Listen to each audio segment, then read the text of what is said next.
what's up? Welcome back to my living room. I always want to say like the wrong thing. I'm like, welcome back to my kitchen. Nope.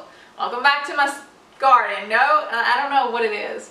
I'm trying to get more used to being in the living room and more used to being in videos. I know that's like a thing that people want, even though it makes me severely uncomfortable. Let's just say that. Anyway, today we're going to be talking about growing stock, more specifically scented stock for use in cut flower arrangements in the cut flower garden or even in the landscape. I'm not sure I would pick a variety for cut flowers for the landscape specifically because the seeds seem to be a little bit more costly, but again, that's up to you. No big deal. There are also some really lovely heirloom varieties of scented stock. However, those tend to be like single flowers and open, you know, kind of towards the evening. However, they are insanely fragrant and beautiful. So there really are a lot of options, as with a lot of these.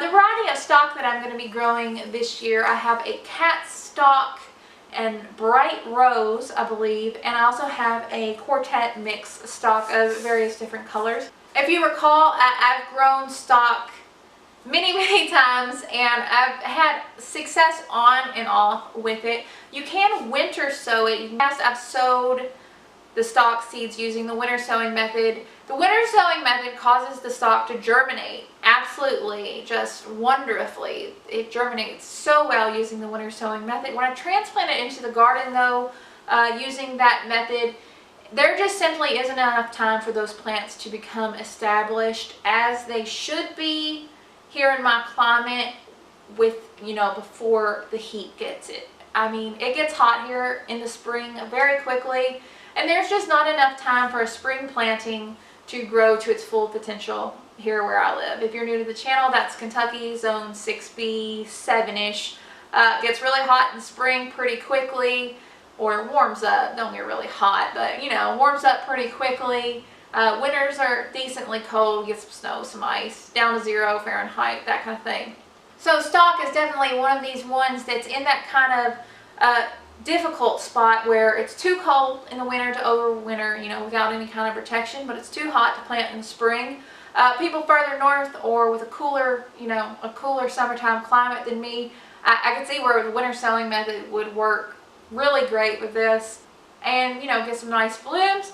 Again, people further south than me or people, you know, with a different, you know, a warmer winter than me elsewhere, I could see where they could sow in the fall, overwinter those pretty easily, you know, and not have the same problem. But here where I live, and for I assume a lot of other people in this kind of middle gray area, I'm going to have to protect these over the winter with a hoop house. This is going to be my first winter that I have overwintered stock in the hoop house, and I'm hoping for the best.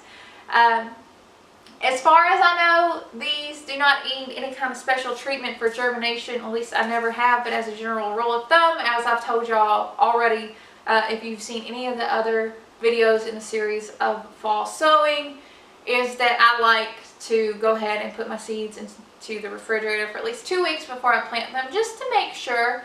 Generally plant things at the end of September. That way it gives them a little bit of time to get established before the first frost comes in about 2 weeks after that.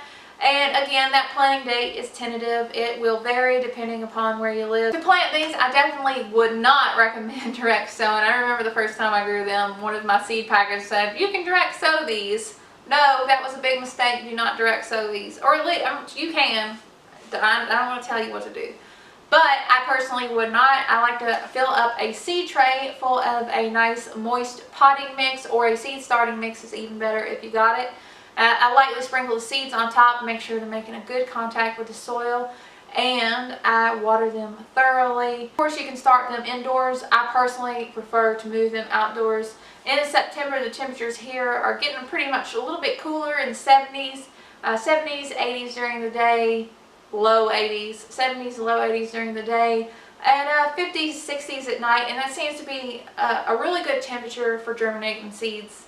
So I like to do that outside since I don't have the space here. Everything's germinated, you can harden it off and get ready to transplant into your low tunnel, and hopefully we'll have a really beautiful harvest of these stock for cut flowers next year. That's the best I got. I hope this was somehow helpful. I'm not quite sure if it was because I'm kind of a newbie to these too. If you want to see more of these flower videos, go ahead and hit subscribe. I'd love to have you. We make all kinds of different videos on this channel. Flowers, soap making. Sometimes we cook stuff, all kinds of just random things. If you like it, go ahead and hit that little bell icon. It'll tell you whenever I make a new video. Be sure to share with your friends, all that stuff. I hope y'all are having such a great day. I'll talk to y'all later. Bye, guys.